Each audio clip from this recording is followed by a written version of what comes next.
y buenas tardes.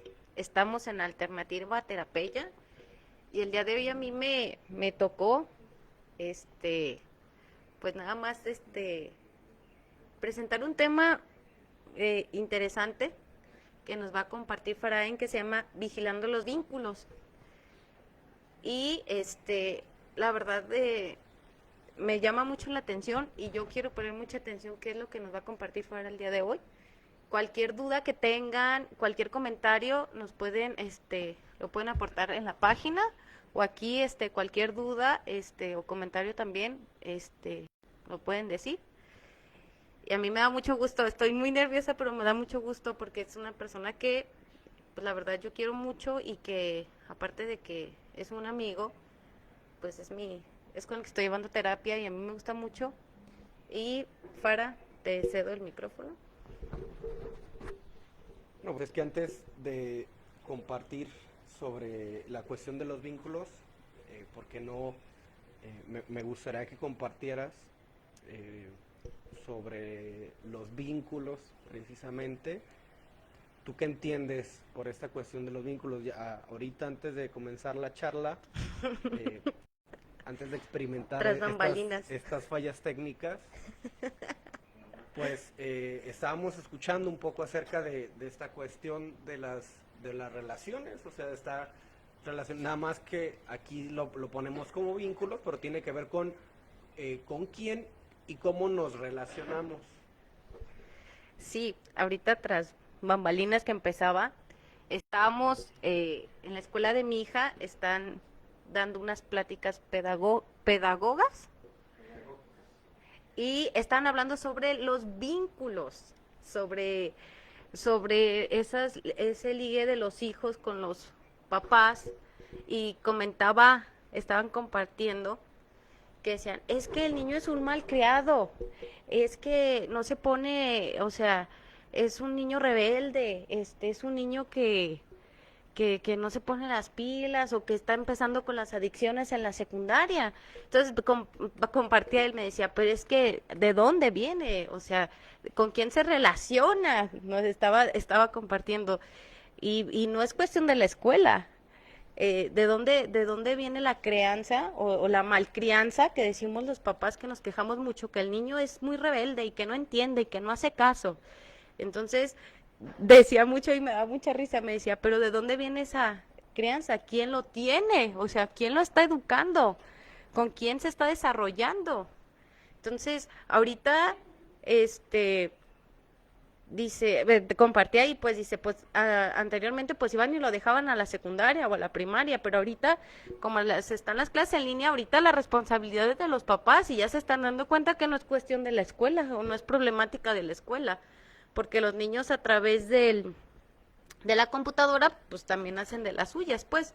Entonces, empezar a ver, manejaba pues el ver el interior o ver el niño interior o ver la crianza que tiene uno y que la refleja hacia los niños. Entonces yo me estaba riendo muchísimo, me encantó. Estaban dando técnicas, pero no dirigidas hacia porque los papás estaban encasillados en el niño, y es que mi hijo, y ahí hablaba él, esta persona, me decía, el niño, pero tienen que analizarse los papás, cómo están, si ponen atención con los niños, o sea, ustedes, y usó la palabra como tutores, yo la cambié a cuidadores, pero ustedes como tutores pueden trabajar esa parte, porque a veces tienen la etiqueta de papás y se sienten con la autoridad y te voy a dar unos fajazos, y daba el ejemplo, te voy a dar unos fajazos para ver si entiendes. Cuando dice, realmente a ti no te funcionó el fajazo, o qué es lo que estás queriendo, o sea, estás proyectándote, o sea, deberías de darte los fajazos tú, o sea, decía ahí, dice, y yo sé que a muchos papás les va a incomodar lo que les estoy diciendo, porque no nos gusta el compromiso, y es más fácil darle la culpa al niño que está criado por nosotros, que nosotros trabajar, dijo, y necesitamos trabajar como padres nuestras creencias, nuestras culturas, todo lo que viene de lo religioso, porque no se quiso meter como en cuestiones religiosas.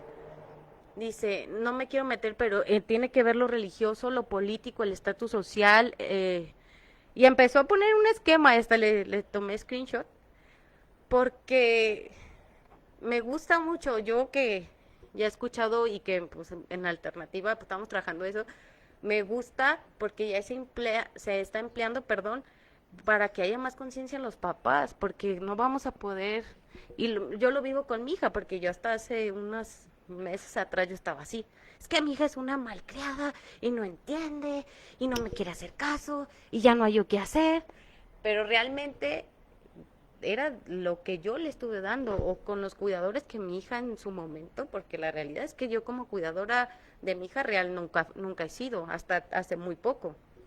Y en una edad que creo que está padre, porque unos creen, ay, la adolescencia y la edad de la rebeldía y que no sé qué, pero está muy padre y creo que es en una etapa muy chingona.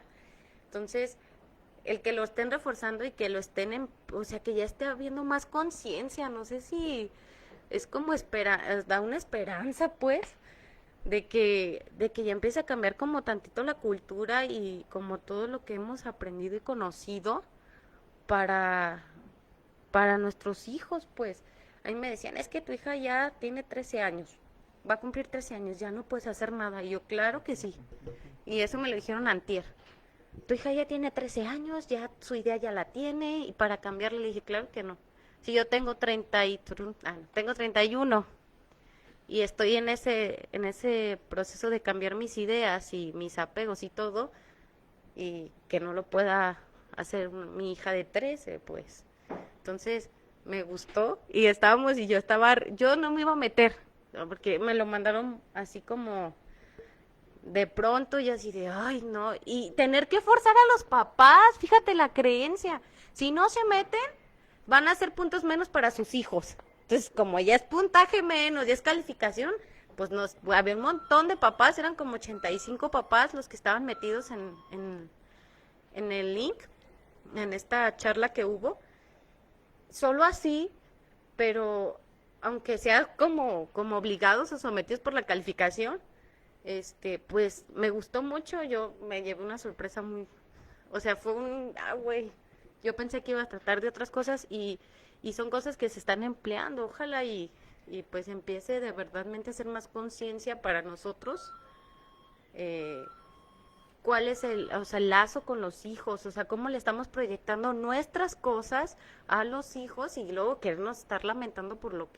el comportamiento que está teniendo. Entonces, no sé si, bueno, por ahí me gustó mucho tras bambalinas, está muy bueno, muchas gracias. Sí, es que ese tema de ser padre tiene que ver con el hecho de ser hijo.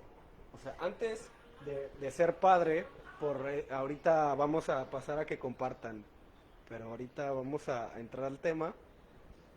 Ese tema de ser padre tiene que ver con cómo fui yo de hijo. O sea, que este es un tema que ya lo hemos compartido. O sea, que el primer arquetipo del cual formamos parte es del arquetipo hijo. O sea, nacemos en una estructura que ya está dada, no la creamos. Entonces vamos aprendiendo todas estas pautas, todos estos comportamientos a partir de esta interacción o de estos vínculos que empezamos a desarrollar. Entonces yo por aquí puse un esquema o unos dibujos que muy probablemente no se alcancen a distinguir en cámara, pero es una representación simbólica de lo que es el arquetipo familia. Entonces, en la parte de hasta arriba tenemos una figura simbólica sin rostro, sin sexo, o sea, sin poderla determinar, que forma el arquetipo familia. O sea, que no está traducido a otros esquemas. Porque cuando hablamos de familia, cada uno evoca diferentes significados. Entonces, de este arquetipo familia, que es la cosa uno, el concepto, tenemos, por dar ejemplo, de lo que es la familia como un conjunto de personas que pueden compartir un mismo espacio, que están unidas por un lazo consanguíneo. Párale de contar.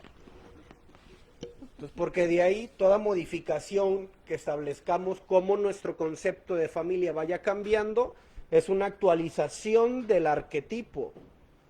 Entonces, por ejemplo, ¿qué ejemplos tenemos de figuras arquetípicas en la cuestión mitológica? Desde el mito, ¿cuál es el primer arquetipo pareja que tenemos? Ahí está. O sea, el primer arquetipo pareja que se tiene dado desde el aspecto mitológico o desde la creencia religiosa es Adán y Eva. Entonces es un conjunto, son dos personas, sexo masculino y sexo femenino. Entonces de ahí deriva el primer arquetipo pareja, o sea, por este designio biológico que son los que pueden procrear, aquello que llaman la familia natural o la familia tradicional, por el hecho de que ambos pueden procrear de manera conjunta, sería como el primer arquetipo, que sería este de acá. Entonces ya después todas las variaciones, las actualizaciones que tiene ahorita ya con la apertura del matrimonio de personas homosexuales, etcétera. Entonces ya pensamos la familia como una estructura que ya no es tan sólida. Entonces ya hablamos de papá y papá, mamá y mamá, o si compartimos, o sea, si mi familia estaban también los tíos, estaban también los abuelos, entonces pensamos en una familia todavía con más integrantes. Todos estos son subtipos del arquetipo familia, pero nada más estamos hablando de la forma que tienen, no estamos entrando en lo que son características. Si a estos les agregamos las creencias que tienen, que si comparten alguna cuestión religiosa,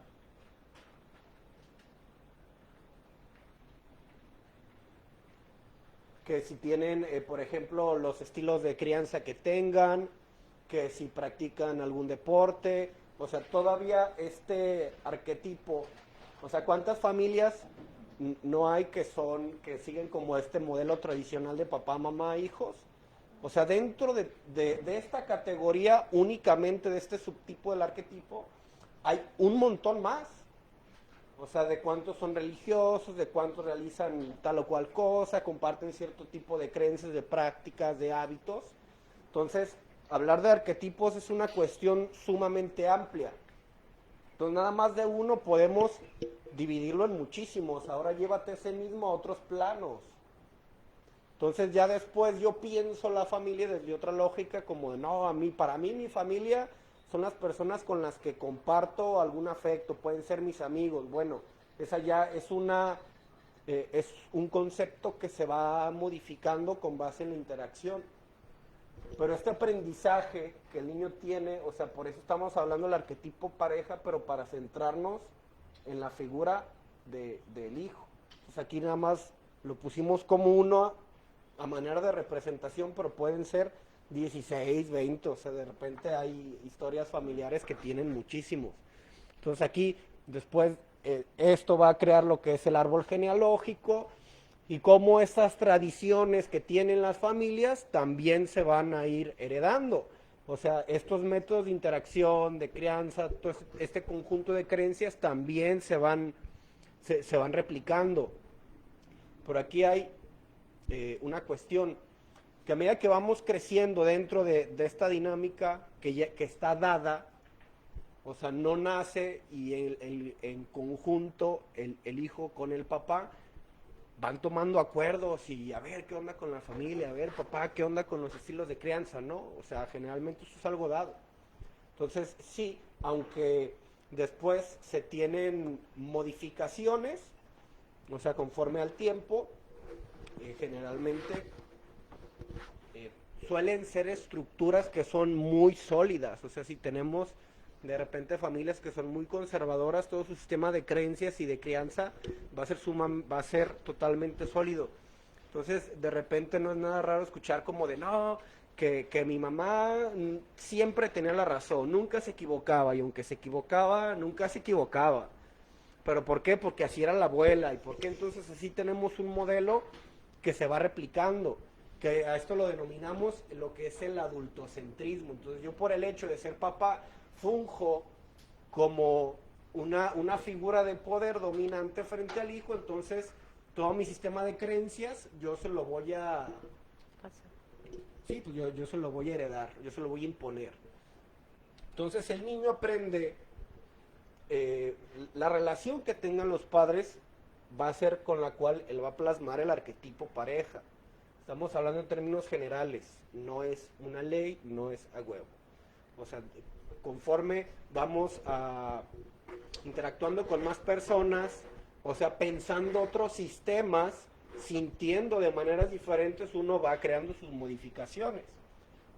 Pero no es nada raro que se repliquen estos patrones de conducta y que se busque en el arquetipo pareja la misma figura, la misma relación, a veces los mismos conflictos que estaban dados desde el arquetipo familia. Entonces, los problemas que mis padres no pudieron resolver, o sea, como es una superestructura, como son figuras sacralizadas, pueden ser San Papá y San Mamá, si ellos no pudieron resolver este problema, ¿cómo yo lo voy a resolver?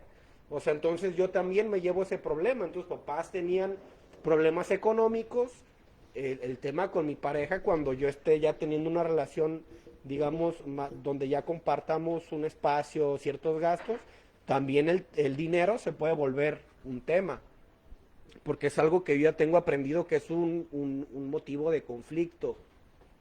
Entonces, aquí está el diablo escondido. O sea, porque los padres proyectan, como mencionaba Pamela, una figura idealizada, que es el arquetipo. Entonces, esta que es la mamá, proyecta sobre el hijo todo un sistema de creencias de lo que debe ser. Entonces, que no, que tiene que ser el número uno, que debe tener un diploma, que tiene que sacar 10 en la escuela. Entonces, es todo un modelo pensado desde elementos que están dados por la sociedad. O sea, no estoy pensando en él como humano, no estoy pensando en sus necesidades reales, sino que la madre proyecta esa figura aprendida sobre el hijo. Entonces, aquí de manera gráfica, pues vemos que la mamá no puede ver al hijo, o sea, el hijo está tapado, está nublado por este juicio arquetípico de lo que debería ser mi hijo. Entonces también aquí lo puse en lo que es el arquetipo pareja. Entonces aquí están, por ejemplo, las personas reales y cada uno tiene una proyección respecto a la pareja. Entonces fagotizado por el arquetipo dama tiene una representación de ella como mujer, cómo debería ser, cómo me gusta, cómo me debería de tratar, qué cosas debe compartir, qué cosas debe hacer y no.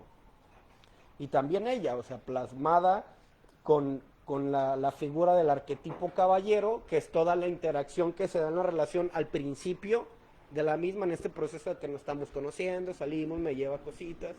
Entonces es el arquetipo caballero, el arquetipo dama es diferente. En el momento que se da la relación, brinca, desaparece y se proyecta a otra persona. Entonces ya no es Juan, ya no es Mangana, ya es Sultana. Entonces el arquetipo dama va a brincar. ¿Por qué? Porque esto está movido y está motivado por algo que ya hemos venido hablando. Por eso propuse este tema. Porque es lo que le sigue de lo que es el deseo. Entonces el deseo, dependiendo en el núcleo que esté de acuerdo con lo que exponía Gurdjieff, que ya lo mencionábamos, o sea, van a brincar esos deseos en diferentes situaciones. Entonces sucede lo mismo en las relaciones interpersonales, que están atravesadas por una estructura aún más compleja. Yo aquí mencioné únicamente algunos aspectos, pero a esto súmenle, ya mencionamos las creencias religiosas, la cuestión política, los tiempos sociales, o sea, la cuestión económica. Porque todas las relaciones que tengamos van a estar atravesadas por todos estos discursos. Entonces todo esto que ya está sentado cuando yo vengo al mundo va a formar el piso sobre el cual yo voy a pensar toda relación o toda vinculación. Entonces no es lo mismo, yo no voy a pensar y yo no voy a actuar de la misma manera si yo fui educado en una familia con una concepción religiosa de ultraderecha. Va a ser diferente que si yo estuve en una familia que no tiene una religión, etcétera, etcétera. O sea, la posición económica que yo tenga o que mis padres tengan, también va a cambiar la interacción. O sea, generalmente en lo que es la mercantilización de las relaciones interpersonales, tenemos la tendencia a buscar personas que estén dentro de la misma clase social. O sea, claro que puede haber variaciones, pero dado por todo lo social, aquí es el prejuicio, que es lo que da cuando se juegan con esas estructuras, es todo lo que da paso a novelas y pues al arte, pues. Sí, o sea, a novelas ya sea de la Rosa de Guadalupe, tanto como en novelas escritas. O sea, que es este juego de, no, pues que la chica pobre se enamora del muchacho rico, o viceversa. Entonces esto se vuelve después todo un tema. Pero juegan con estas cuestiones que ya están dadas en lo social. Entonces, todas esas cosas van a afectarnos en el momento de tener una interacción. Entonces, vigilar los vínculos es importante porque no los vamos a pensar. Los vínculos los tenemos como cosas que ya están dadas. O sea, por eso se vuelve un dogma. La pareja es así porque tiene que ser. Si no me cela, no. Aquí está. Otro factor importante que apunté acá. O sea, el pegamento de estos vínculos va a ser un concepto al que denominamos amor. Este es el punto de las guerras y de las conciliaciones. Aquí la cuestión importante es, ¿qué es el amor? ¿Desde dónde pensamos el amor cuando hablamos de amor? Pues cada uno me puede dar un ejemplo de lo que para cada uno de ustedes es el amor, y lo que podríamos no notar es que esa idea de amor es una adopción histórica, social, de una manera de pensar esos vínculos. Entonces tenemos acá esta ecuación de algunos tipos de amor, que ahorita lo vamos a profundizar. Uno es una herencia llamada el amor romántico. Todos estos modelos de amor de los que les voy a hablar son un modelo de amor que incapacita, no es amor. O sea, es una filosofía que yo de creerla va a incapacitarme en algún sentido, o voy a incapacitar a otra persona. Entonces puse esto aquí porque esta proyección que se tiene frente a los hijos, frente a la pareja o frente a cualquier otra persona, va a estar atravesada por una figura de amor deformada, que es lo que habla Alice Miller en la introducción. Ese amor que no es amor, el falso amor. Entonces, cuando hablamos de las figuras arquetípicas, estamos hablando que proyectan un discurso de amor que al momento de analizar la estructura, de ver toda la dinámica social, dices, a ver, pero ¿cómo es posible que tú, usando como pretexto la palabra amor, realices acciones que sean todo lo contrario? Que dices que de amor nada. Porque tenemos, por ejemplo, ya lo mencionaba, el amor romántico. No tiene que ver con ser detallista. O sea, no tiene que ver con lo que denominamos romántico, sino amor romántico habla al tiempo del romanticismo, en el cual muchas cuestiones del arte iban enfocadas a lo que era el amor imposible. Entonces, el amor romántico una de sus variaciones es el amor no logrado. Uno de los arquetipos que encarnan el amor romántico es el drama de Romeo y Julieta. Ese es Romeo, ¿dónde estás? Que no te veo, del otro lado. Este tipo de relación, o sea, que es sumamente pasional, es muy incapacitante para quien tenga ese sistema de creencias interiorizado. Ya sea, generalmente son las mujeres las que se dejan llevar más por ese discurso del amor romántico, porque esto es una idea que se promociona en algunas películas, en las canciones que escuchamos, en ese sujeto de placer que se ven en algunas canciones de ay, y que me buscas y que te busco, jugar a este tira y afloja, que para muchos se vuelve una cuestión bastante romántica y deseada, pero que, o sea, es más un juego que algo real. Entonces, por ejemplo, también tenemos la idea del amor eterno, que esta es un concepto que emplea la iglesia. O sea, la búsqueda del amor eterno es un ejemplo de cómo algo esotérico, al volverse exotérico y se vuelve social, se deforma y termina siendo algo totalmente diferente. Porque el amor eterno es una cuestión filosófica más que algo que se encuentra. O sea, el problema es que cuando eso se vuelve social, el amor eterno se vuelve algo que tienes que encontrar. Entonces aquí empieza la eterna búsqueda de estar en una pareja, en otra, en otra, en otra. Entonces, ya sea, si compartimos una estructura de amor romántico, vamos a justificar todo lo que la otra persona haga. Si buscamos una cuestión del amor eterno, entonces yo voy a estar en un lado o en otro buscando a ver quién es el bueno. Entonces, buscando la media naranja. Pero ambas dinámicas son sumamente incapacitantes. O sea, de esta noción central o esencial de lo que es el amor eterno, se derivan frases como los que mencionábamos, creo que fue ayer, el es tu cruz. Es que es tu cruz, o sea, porque está atravesada por un discurso de que primero hay un matrimonio. Si hay un matrimonio es que te casas frente a Dios y entonces es para toda la vida. Esa es la concepción del amor eterno, cuando la concepción de eternidad, para empezar, ya la limitamos con el proceso de vida. Entonces desde ahí está mutilada la concepción del amor eterno. Entonces, por eso le puse la F aquí, porque es falso. Entonces, el amor que se proyecta hacia las relaciones o hacia las figuras arquetípicas va a ser falso. Entonces, que les diga papá o mamá, lo hago por tu bien, no sabe lo que es el bien usted, señor, señora.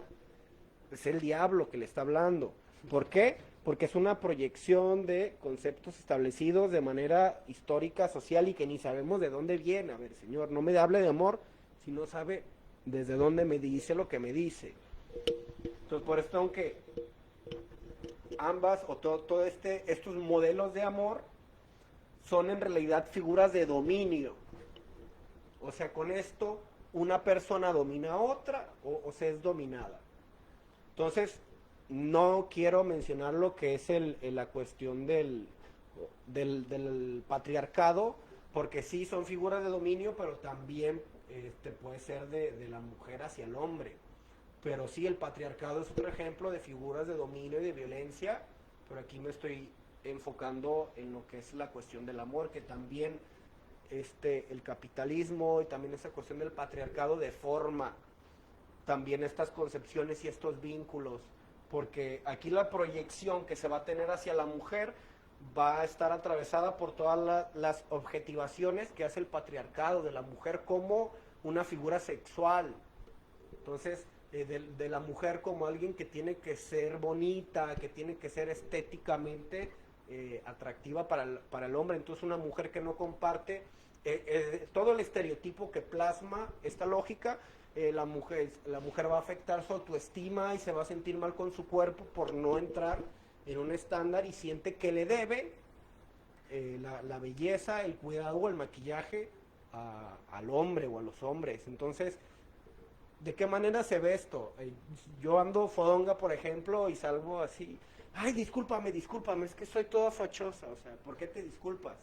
O sea, de manera, yo de base ya tengo esta cuestión de que yo te debo, o yo debo, a lo mejor no a ti, pero yo debo, así algo imaginario, esta cuestión de estar, del autocuidado, de estar arreglado, pero para otros.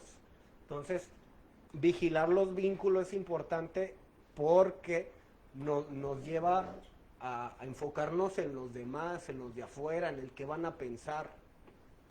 Entonces, cuando de manera nuclear, o sea, ya cuestionamos todos estos vínculos y nos damos cuenta de mucho de lo que aquí siempre decimos, es que el problema no son los demás, soy yo.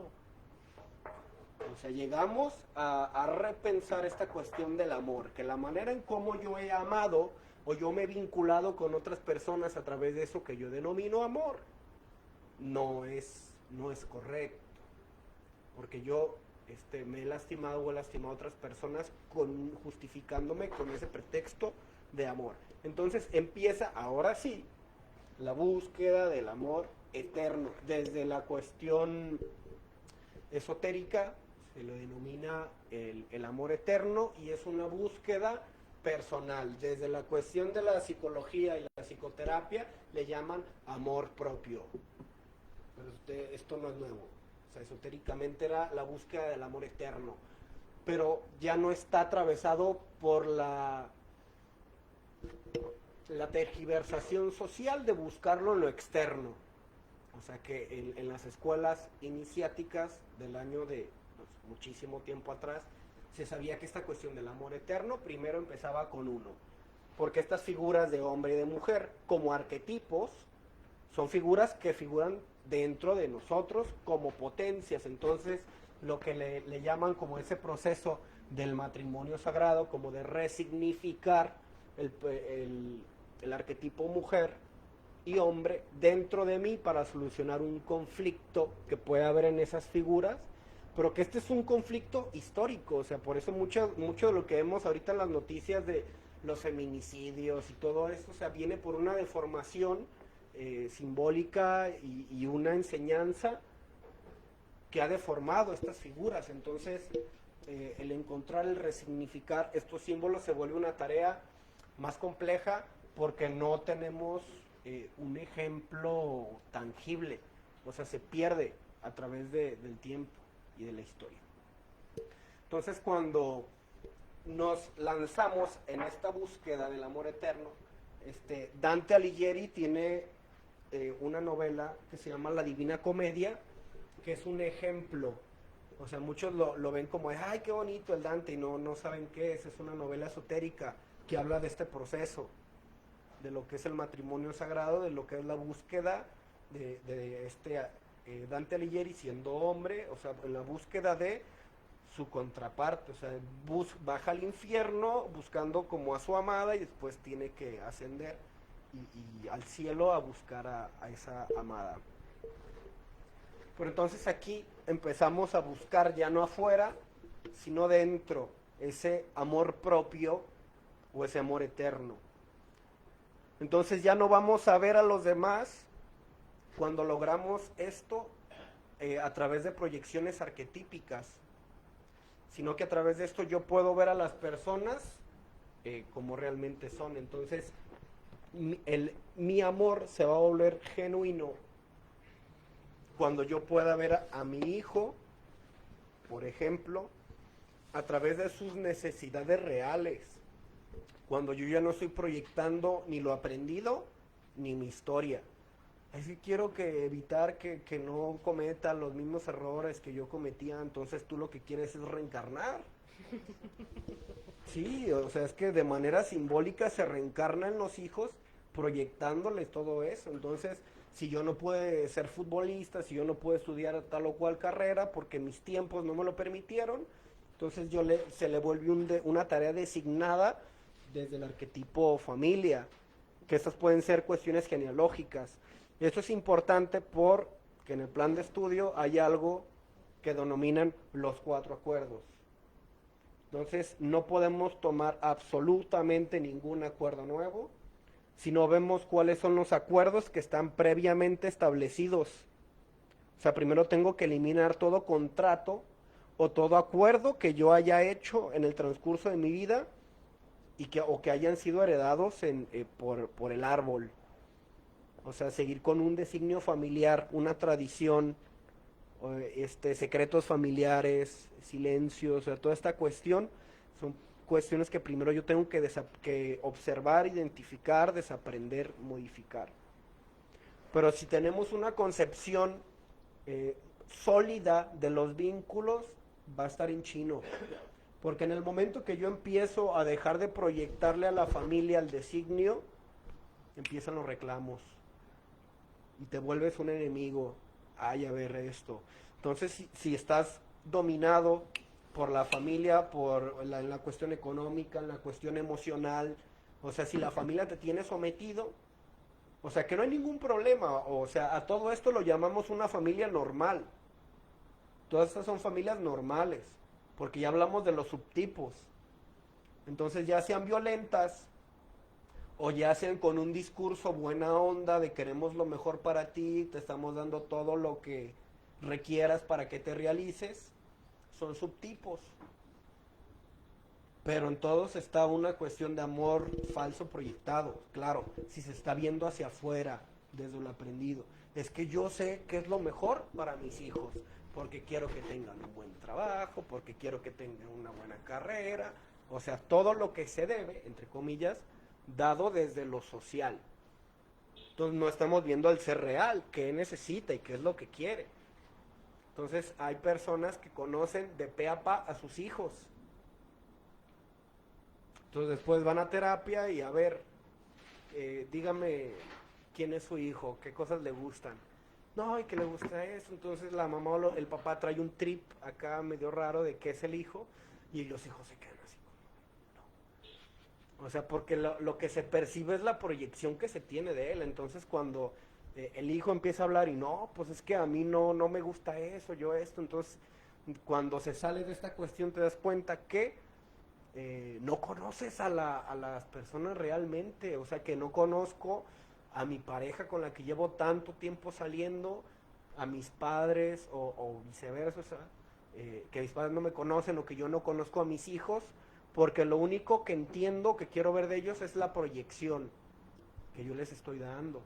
Entonces este es un choque bastante fuerte. O sea, cuando te das cuenta de que has estado viviendo entre ilusiones proyectadas y que el otro también te ha estado proyectando y que realmente no te conoce, pues es un proceso bastante difícil y bastante fuerte.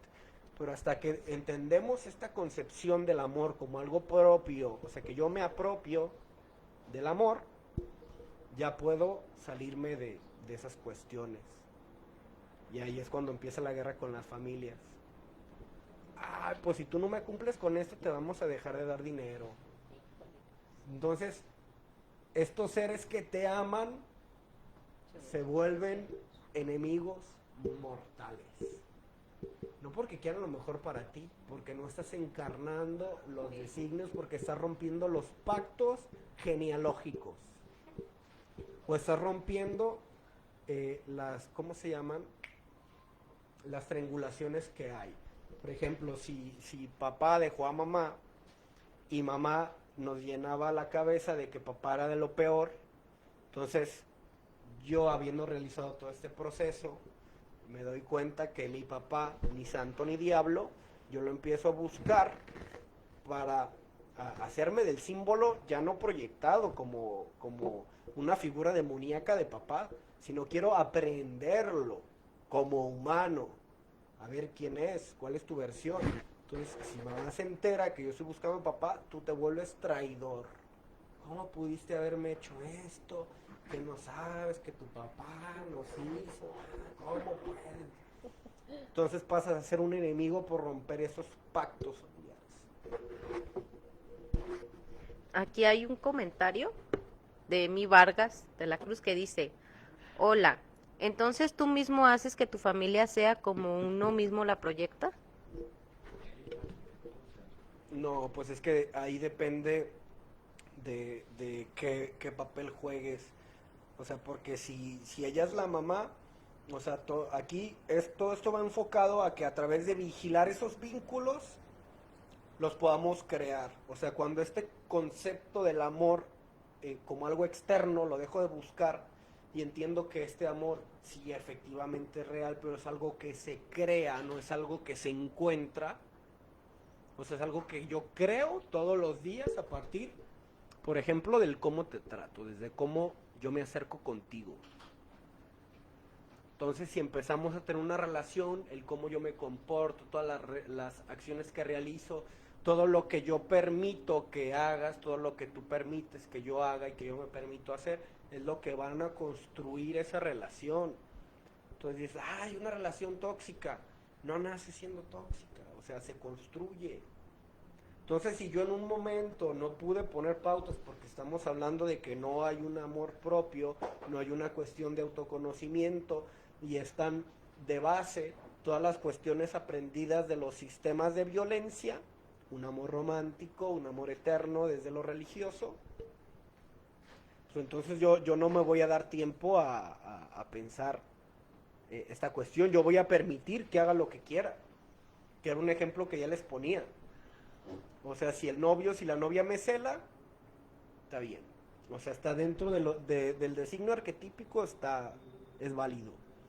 Pero si es, por ejemplo, un amigo, si es alguien extraño que va pasando, no comparte esa matriz arquetípica, entonces a mí me brinca y digo, oye, ¿qué onda contigo? Pues ni que fueras mi novio, o sea, yo todavía lo justifico, vinculas. Exactamente. Pero aquí es caer en lo absurdo, o sea, cuando ya te sales de esta cuestión, no, es independientemente de que seas quien seas, yo ya tengo mi espacio propio, o sea, desde esta cuestión del amor, ya cultivado, ya creado, pues yo ya no permito, yo ya empiezo a poner límites en mis relaciones. Entonces, a la pregunta que hacía, pues depende de qué figura tenga dentro de la familia. O sea, yo como hijo, claro que no, o sea, porque el hijo va a estar a expensas de lo que los papás construyeron y van a estar evocando a los hijos que tienen que soportar ciertas cuestiones.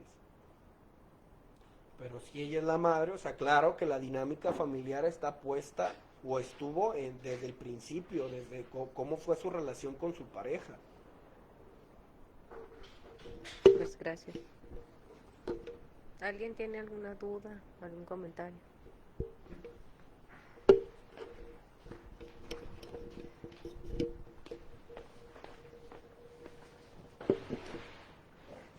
Buenas noches, yo soy John. Y pues la verdad está bien padre el tema, o sea, yo me identifico con muchas cuestiones porque vengo de precisamente vengo de una familia en la que siempre proyectaron muchas cosas sobre mí, ¿no? O sea, siempre me exigían más de lo que podía dar y nunca eran capaces de reconocer lo que lograba o así. Por ejemplo, mi mamá, o sea, yo nunca tomé clases de inglés, ¿no?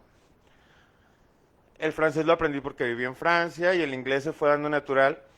Entonces, cuando mi mamá me escuchaba hablar inglés y que alguien decía, ay, mira qué bien habla inglés. Ay, él jura, decía ella, él jura que lo habla. Y comentarios como esos, o sea, obviamente a mí siempre me hacían sentir como que no era lo suficientemente bueno, ¿no? Y cuando yo empecé en el trabajo en el que estoy ahorita, yo tenía muchísimo miedo porque decía, es que yo no hablo lo suficientemente bien inglés como para tener un trabajo así, pero ni siquiera eran barreras o prejuicios o complejos que yo mismo me había creado. Era porque mi mamá siempre me decía que no, pues es que tú inventas que lo hablas, ¿no? Y así como, por ejemplo, cuando yo no tenía lana, siempre era un comentario así como que, es que yo no puedo. O sea, bájale, yo no puedo, como quien dice, mantenerte, a ver cómo le haces o así, ¿no? Y cuando tenía yo lana y podía, porque yo siempre he sido muy gastalón, cuando yo ya tenía lana y entonces a mí me daba por hacer cosas que ella no sé, comprar supers, comprar en línea, comprar... Entonces me decía, es que ya no gastes. O sea, como que nunca le daba gusto. Si no tenía lana, porque no tenía lana. Si tenía lana, porque la gastaba. O sea, igual, si comía, es que ya no comas tanto, mira cómo estás hecho, estás súper gordo y luego te quejas y no comas. Y luego de repente, claro, me entraban las etapas de anoréxico y del consumo y come, no puedes estar sin comer. O sea, entonces muchos de mis complejos y de mis traumas son en base a todo porque mi familia siempre pensó que yo, no sé, como que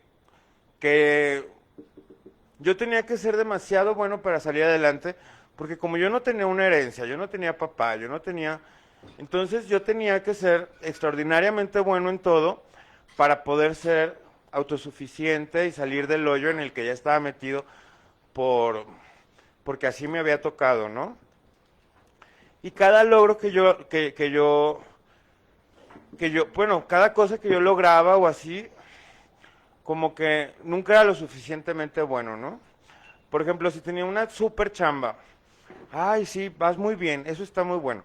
Y luego por alguna razón me corrían porque no pasaba el doping o por... Es que esa chamba era buenísima, ¿por qué no la cuidaste o así? Y era así como, pues denme chance, ¿no? Cuando yo inicié con mi proyecto, toda mi familia pensaba que yo lo que quería era no trabajar. O sea, que yo me hacía menso en ese chamba y no sé qué. Tardé 10 años en levantarlo, me empezó a ir muy bien. Y, y cuando mejor me estaba yendo, me encerraron en un anexo 6 meses y querían que estuviera un año y me frenaron todo. O sea, de repente, claro, me acuerdo y me da coraje. Y luego digo, bueno, de todo esto, lo mejor que me pudo haber pasado es librarme de ese ambiente tóxico en donde siempre yo me hacía sentir, no sé cómo, no insuficiente, pero no lo sí, insuficiente, no lo suficientemente bueno.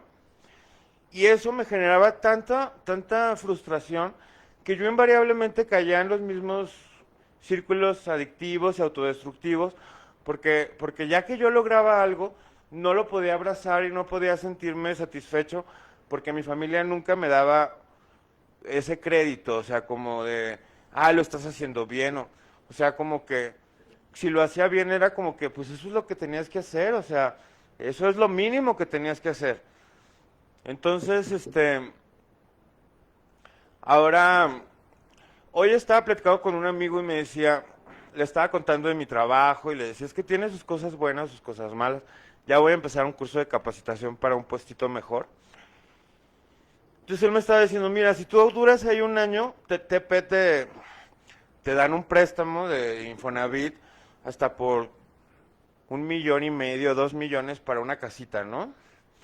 Obviamente es una casita o un depa palomero, una casita allá por Tlajomulco, o sea, lo que sea, pero como que me doy cuenta que al final del día, o sea, no, yo cuando tenía mi propio proyecto, yo estaba ganando alrededor de 30,000 pesos al mes, ¿no? Pero yo tenía gastos muy fuertes porque tenía que reinvertir mucho para que el negocio me fuera dando otra vez. Pagaba una renta súper alta, tenía que mantener a mi mamá. O sea, ya libres más o menos me quedaba lo que ahorita me queda, casi casi, ¿no? Y yo me sentía como ese topo que decía, güey, por más que quiero avanzar, estoy en el mismo lugar, o sea, gano más, gasto más, estoy igual que siempre. Y por otra parte, pues sí, yo me sentía chido porque estaba haciendo las cosas bien, pero el hecho de no tener un trabajo fijo, así, estable, era algo muy inestable porque también dependía mucho de muchas situaciones, por ejemplo, de la situación económica, de que yo estuviera viajando, los viajes me salían carísimos, de que mi mamá estuviera bien porque era mi apoyo en producción, había veces que ella estaba mal y se me frenaba toda la... Entonces, ahorita como que estoy aprendiendo a abrazar mi nueva realidad, me cuesta trabajo, no voy a decir que no, porque los fantasmas del pasado ahí están, y aunque yo siento que estoy viviendo en mi presente y estoy muy, muy presente en lo que estoy, tengo esos pensamientos como flashback en donde en un segundo se me puede caer todo el teatro, ¿sabes? O sea, es algo impresionante como si yo me doy cuerda, de repente me puedo poner súper mal en nada, o sea, tardo muchísimo tiempo en ponerme bien, pero en ponerme mal, pues puede bastar con un recuerdo, entonces como que... Pero todo esto estoy entendiendo que, pues parte de mi formación, de mi educación, de cómo me tocó vivirla, pues, o sea, la verdad es que yo recientemente compartía que yo tenía idealizada a mi familia, pues porque la verdad es que todos en mi familia están muy bien económicamente, menos yo. O sea, todos mis primos, mis tíos, todos son de una posición económica. Entonces, para mí esa era mi aspiración, o sea, y la aspiración de todos era que algún día yo lograra estar a la par. Pero como que yo me ponía a pensar con mis primos, oye, cabrón, pues a ti a los 18 años tu regalo de 18 fue un coche, ¿sabes? O sea, a ti te pagaron una super universidad que a mí no. A ti, tu primer negocio, o sea, tu primer negocio, pues te lo financiaron tus papás, tú tienes una herencia de una casa, o sea, son situaciones que ellos nunca, o sea, claro que estaban conscientes de eso, pero es muy difícil poder ponerte en los zapatos del otro cuando el otro está más jodido.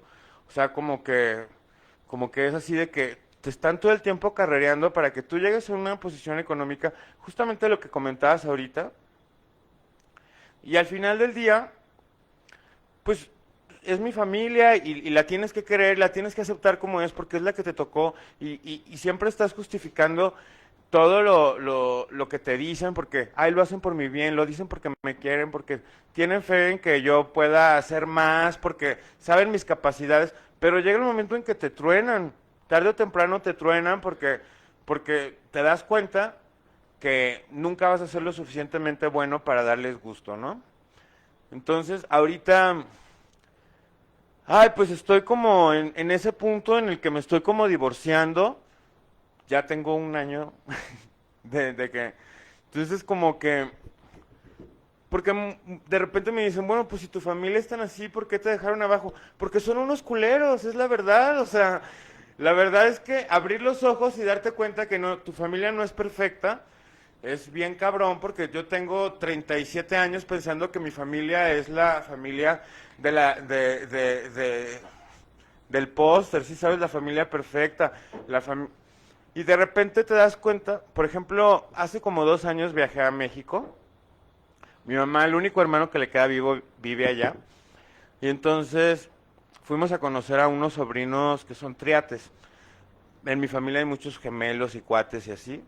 Entonces uno de mis primos, que es el adorado de mi mamá, tuvo triates. Y mi mamá estaba, bueno, haz de cuenta que fueran mis hijos, ¿no? O sea, moría por conocer a los triates y los triates. Y además una de ellos, la única niña, porque son 2 niños y una niña, se parece mucho a mi mamá. Entonces, pues fuimos a conocerlos y todo. Y la verdad sí, fue muy bonito, los conocimos y demás. Pero en ese inter, resulta que mis tíos son de esas familias popis que hacen su calendario de fotos familiares de todo el año.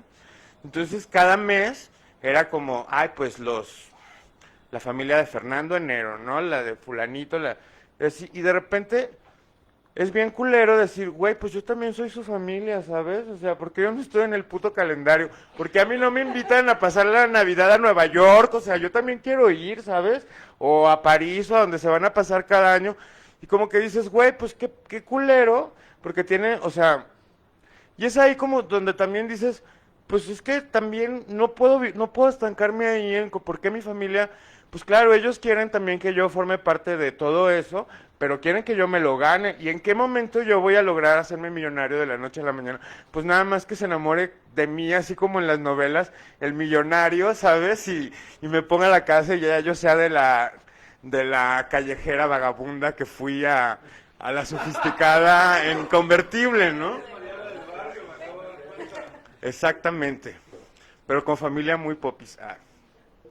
Entonces, pues también es como abrir los ojos y darte cuenta de muchas cosas, porque claro que todas estas cosas me han generado muchísima frustración, complejos, que en donde me he estancado y en donde durante muchos años, por no ver la realidad de las cosas como son, y por no atenderme, y por no estar en terapia, y por no hablarlo, pues se ha ido acumulando en mí un vacío enorme, en donde no me siento lo suficientemente bueno, y en donde por más que los demás me dicen, es que sí, estás haciendo las cosas bien, es que sí, es que tienes muchas capacidades, yo nada más busco la aprobación de ellos, porque son ellos los que siempre me han ocasionado ese rechazo, y durante mucho tiempo yo decía, es que yo me voy a recuperar y les voy a demostrar a ellos que yo soy...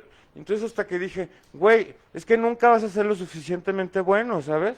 O sea, aunque de la noche a la mañana el millonario se enamore de mí y yo sea ya la chica superior en convertible rojo, entonces siempre va a haber ese velo de que es que lo lograste porque un millonario, ¿sí sabes?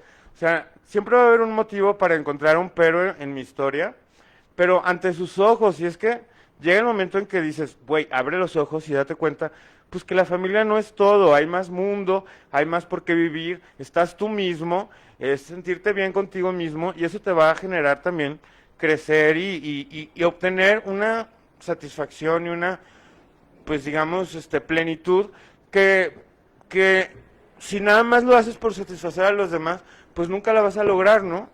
O sea, yo igual también por ejemplo, siempre he buscado también esa aprobación en círculos sociales en donde busco los mismos patrones de mi familia, por lo que decía hace un momento, busco relacionarme con gente de un poder adquisitivo mayor al mío, porque en mi cabeza hay un chip que yo siento que ese es mi,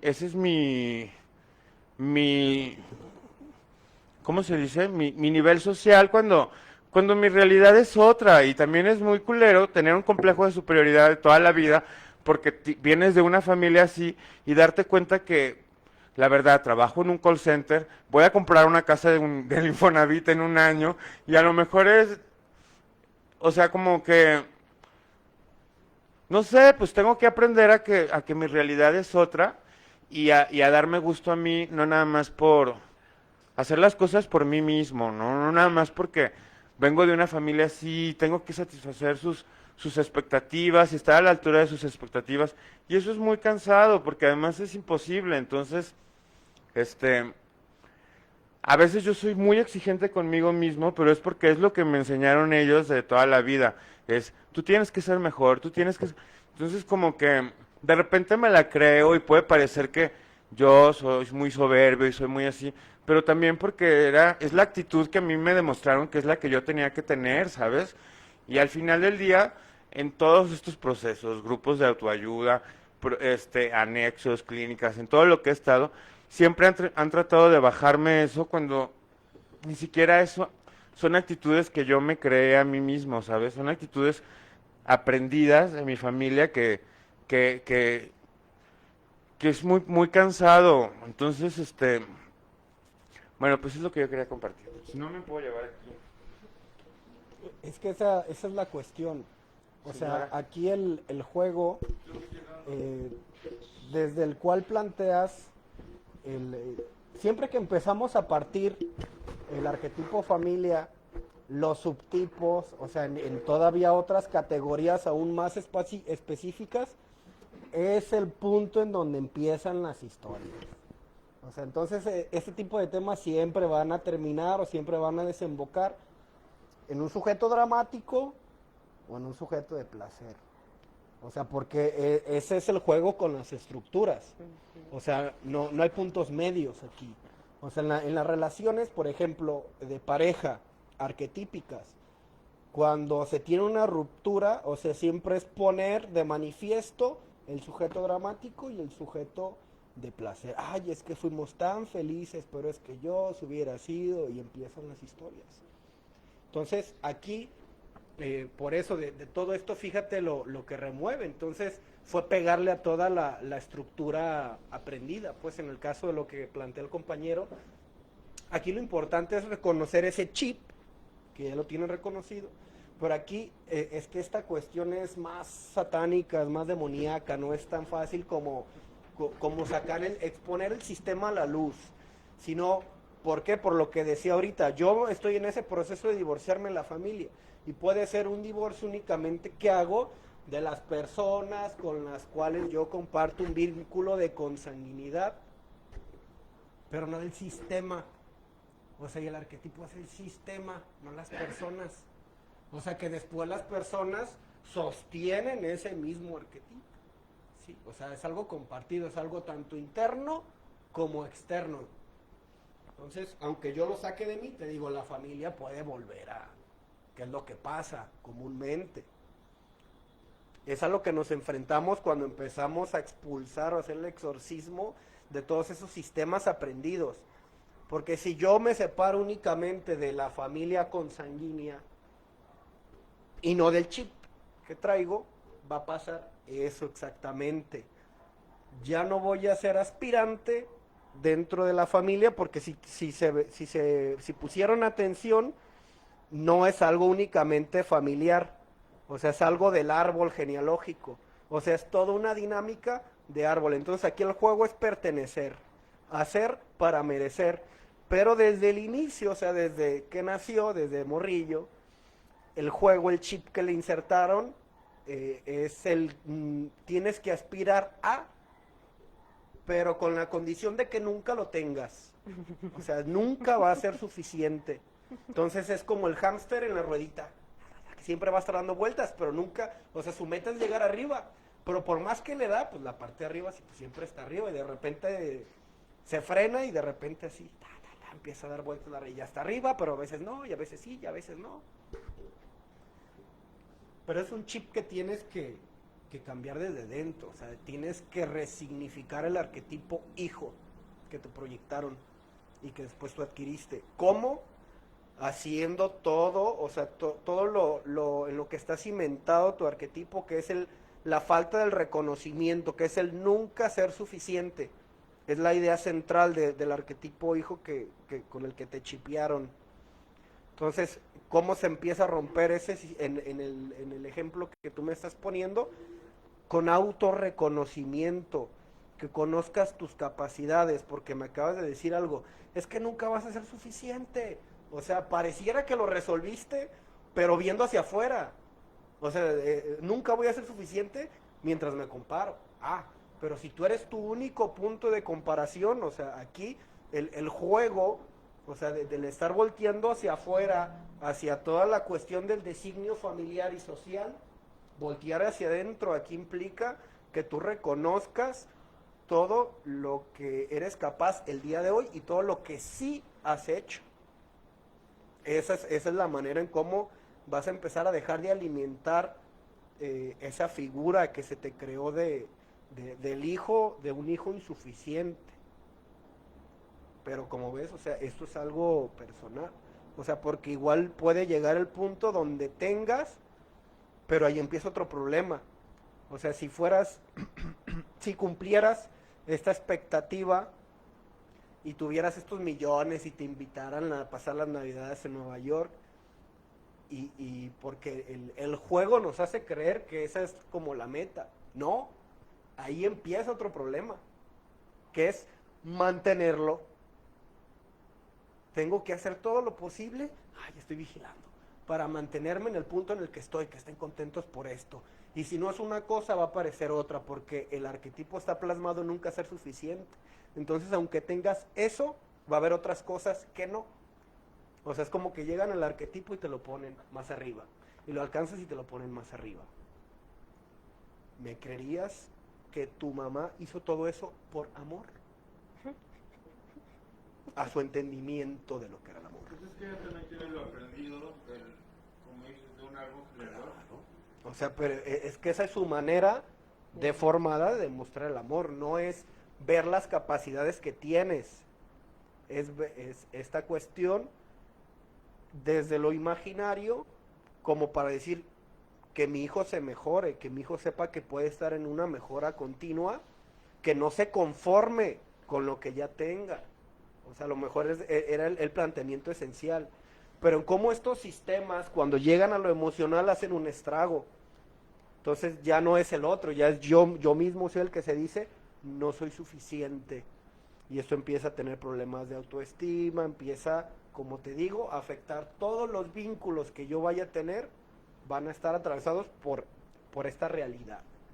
Pues a nosotros nos toca observarla y deconstruirla. ¿Para qué? Para entablar una relación con tu familia y con todas las personas que tengas, que ya no sea una apuesta de sentido en la cuestión económica. A ver, mamá, ¿cómo te ha ido? ¿Cómo has estado? Me dicen, no, que el dinero, no me interesa el dinero. Yo vengo a usted como humano. Y que me vean a mí también como humano, no como una pieza de un sistema ideal. No sé qué más. ¿Alguien más quiera dar su comentario?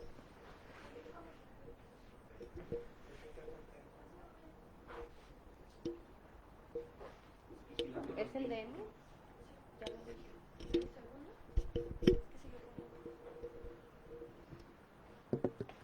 Continúa diciendo, Emi Vargas de la Cruz, dice, soy la hija, yo quiero cambiar mi forma de vida. Creo que es de lo que estaban hablando, de que dependiendo de quién no era, su comentario de anterior, ¿sí se acuerdan?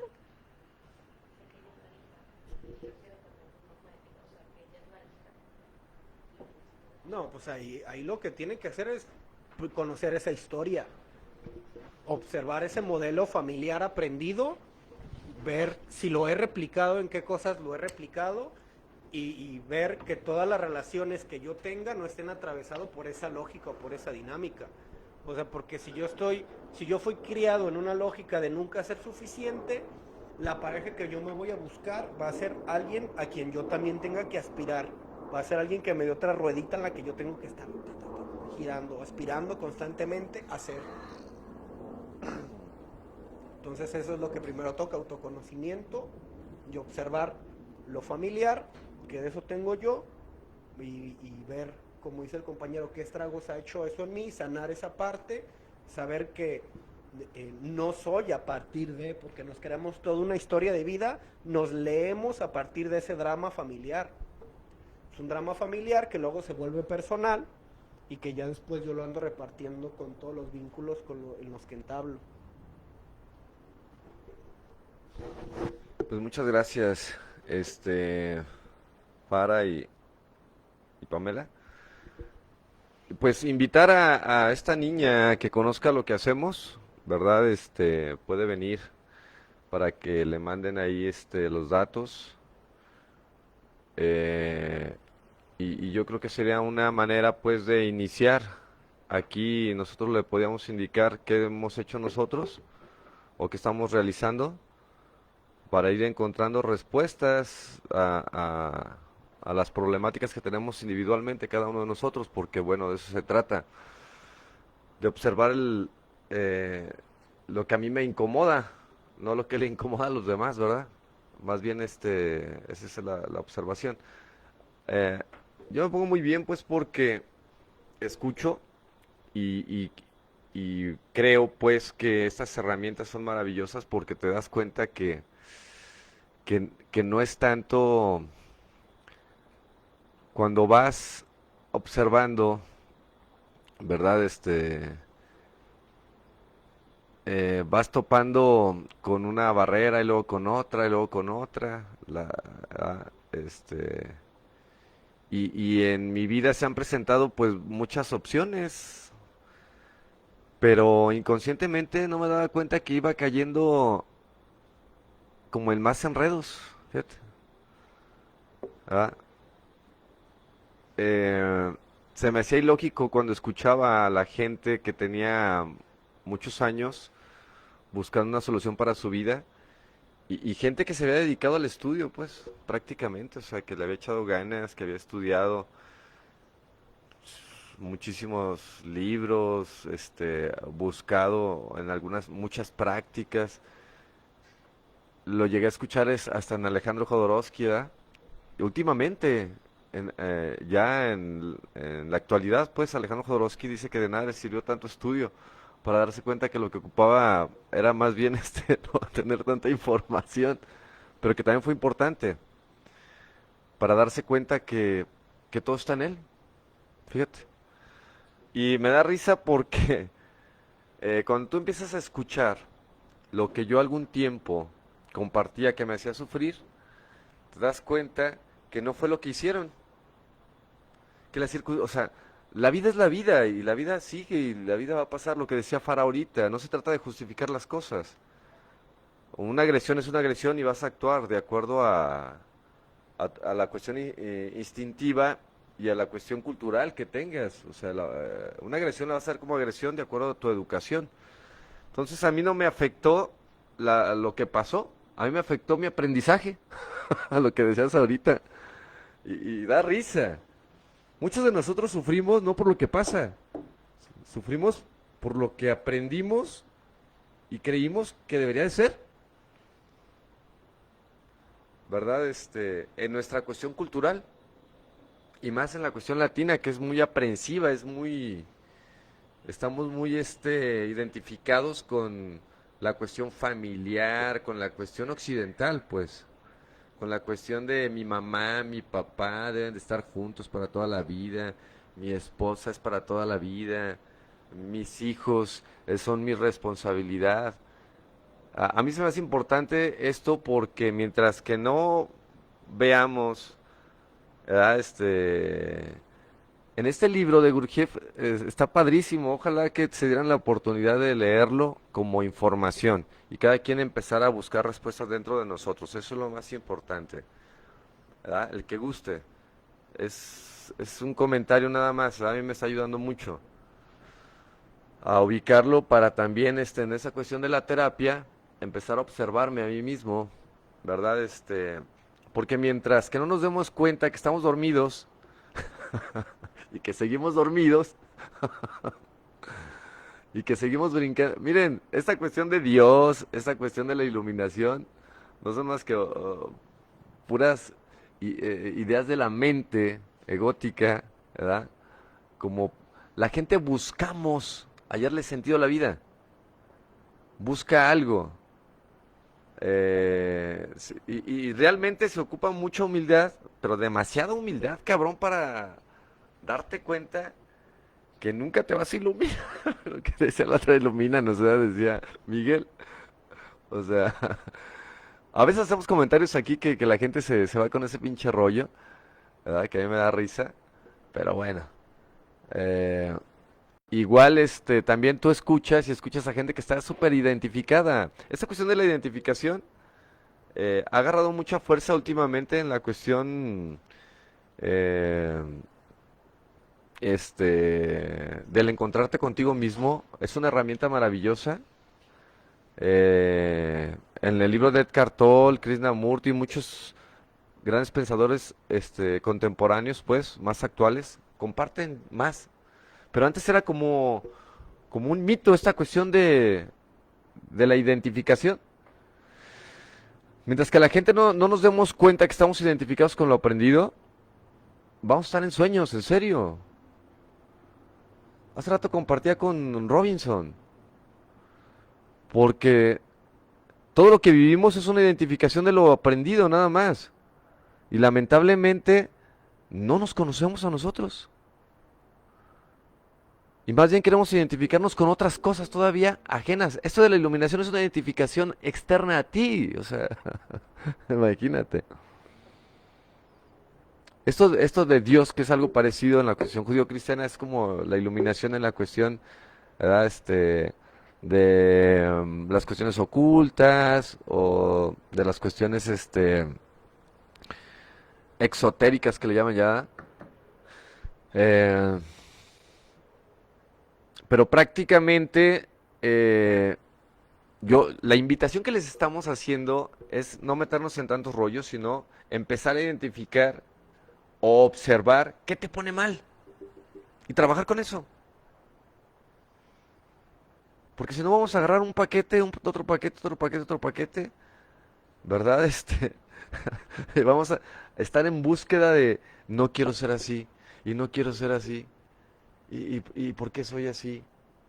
Y yo tengo que llegar a cierto, lo que escuchaba ahorita, o sea, Eh, si llegamos realmente a observar más bien y trabajar con lo que a ti te pone mal, eh, porque esta búsqueda del placer constante y permanente, ¿verdad? Que tenemos, es una cuestión aprendida nada más.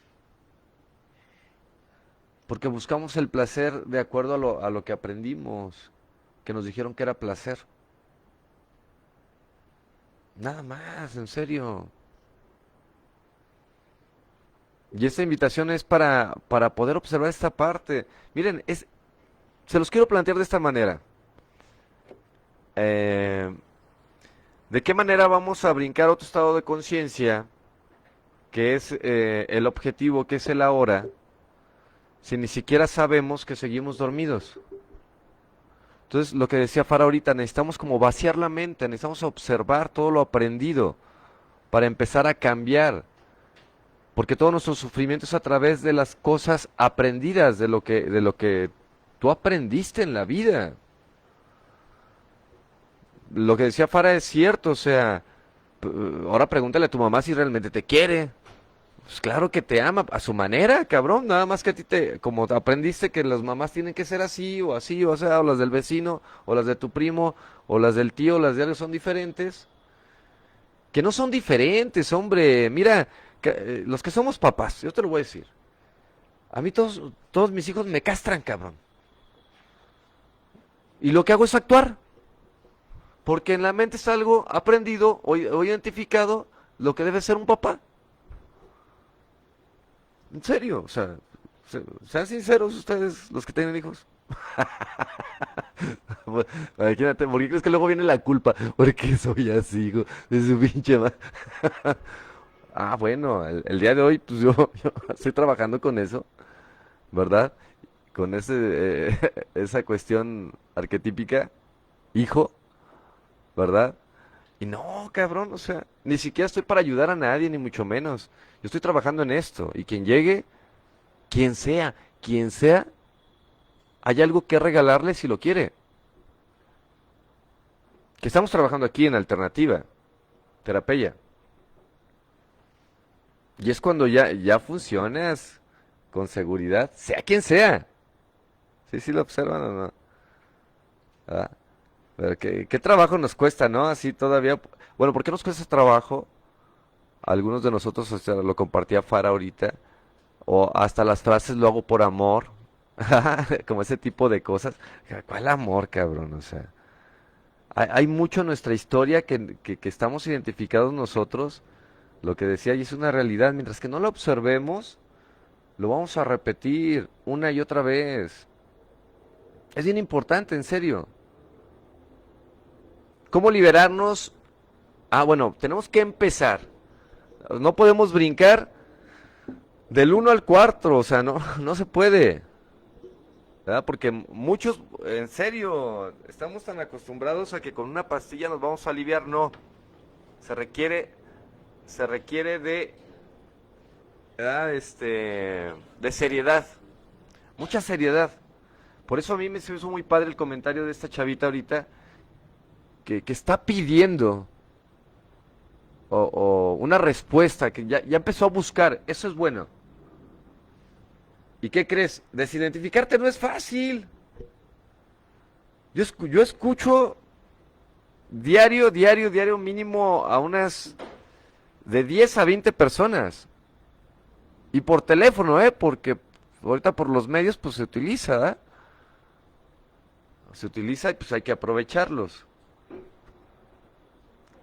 Pero en serio, y cada que los escucho, me escucho yo cuando inicié en esto.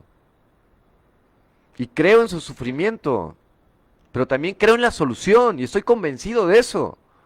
Creo que hay una salida, pero si ustedes quieren. El problema es que ya cuando les dice uno lo que se tiene que hacer, ya no queremos. Y no se trata, es más, ya no tampoco estoy identificado con la solución rápida, tampoco. No, sufre, llora. Y llora mucho, cabrón, porque se requiere llorar mucho. Hasta que tú mismo te des cuenta que es una pinche ilusión. Porque nadie te va a convencer, cabrón. Nadie. ¿Y de qué manera lo vas a hacer? Háblalo, háblalo, háblalo, háblalo. Exponlo a la luz, cabrón. Porque exponiéndolo a la luz, se va a desvanecer. Y a través de exponerlo a la luz, vas buscando modificar, tu percepción va cambiando y vas buscando modificar muchas cosas de tu vida. Porque vas observando diferente. Va cambiando el sentido de tu vida. Te empieza a dar risa ya las cosas que te hacían sufrir antes. Es cambiar el sentido de tu vida. Al principio se necesita hacerlo, ¿verdad? Por necesidad. Pero vivir toda la vida por necesidad, no me chinguen. Hazlo por necesidad, está bien porque no hay un conocimiento. Pero si no le hallas un placer al hacerlo, aléjate porque te vas a morir, cabrón. En serio. Las cosas que se hacen por necesidad al principio están bien, pero si no le encuentras el gusto, no tiene sentido hacerlo. Eso es lo que venimos mucho aquí, que venimos por necesidad y toda la vida estamos por necesidad. No le hayan el gusto a vivir diferente. Mientras que no le hayas el gusto, olvídate, ¿eh? Tiene que gustarte lo que haces. Ese es el sentido más maravilloso que yo le he encontrado a mi vida. A mí me gusta lo que hago. En serio. Por eso no me lo despego. Pero muchos estamos por necesidad. Y así vivimos por necesidad. Y lo que resiste, persiste, cabrón. O sea, te vas a morir, cabrón. Tu cuerpo va a tronar, parálisis facial, úlceras gástricas, derrames cerebrales, cabrón, taquicardia. Tu físico lo estás forzando. Bueno, te está avisando que hay algo que tienes que trabajar. Es una alerta también. Te está avisando que donde estás no es el lugar adecuado. Muévete.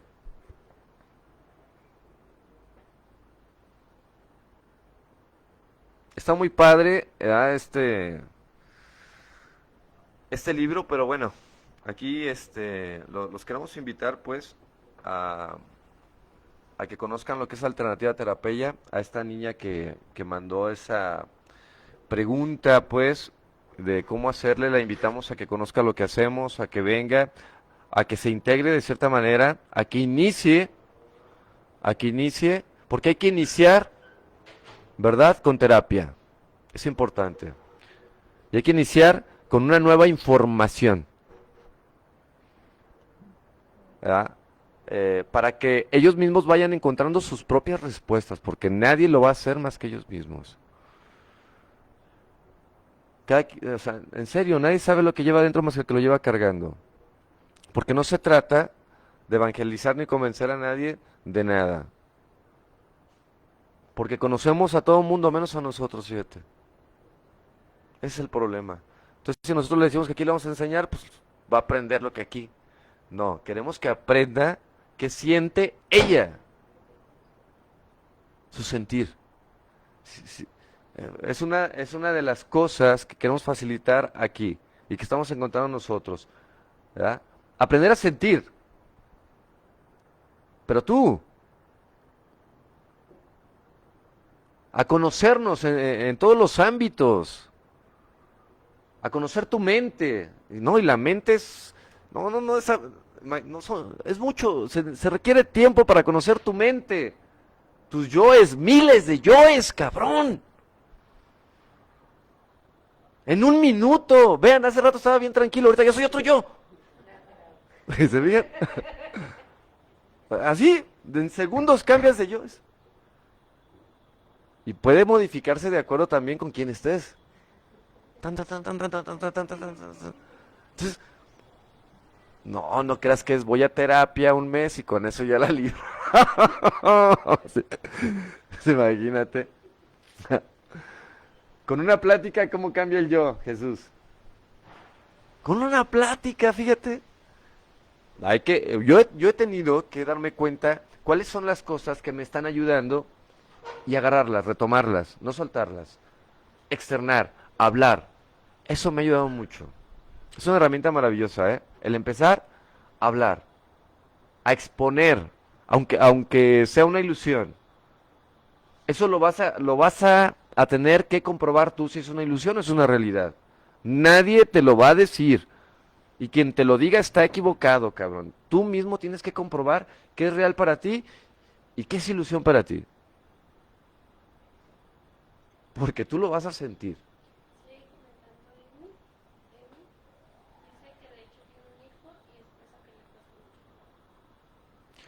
No, dile bueno, mándale los datos, mándale el teléfono y, aquí le damos más información y que no hay ningún problema, no hay ningún problema por el niño. Tenemos hasta perritos, ¿verdad? Imagínate un niño. O gente adulta que se comporta como niño, entonces no hay problema. No hay ningún problema. ¿Es tu hermana? A una amiga, genial. Para que te comuniques con ella. Su hija está pidiendo la ayuda. ¿Verdad? La ayuda de cierta manera y queremos que aprenda a ayudarse ella misma, a encontrar sus propias respuestas, a, a darnos cuenta por qué sufrimos. Ahorita lo compartía Farah maravillosamente, pues, que a mí me gustó mucho, ¿verdad? Es el objetivo, pues. Pues muchas gracias Farah. Bueno, pues muchas gracias y aquí seguimos.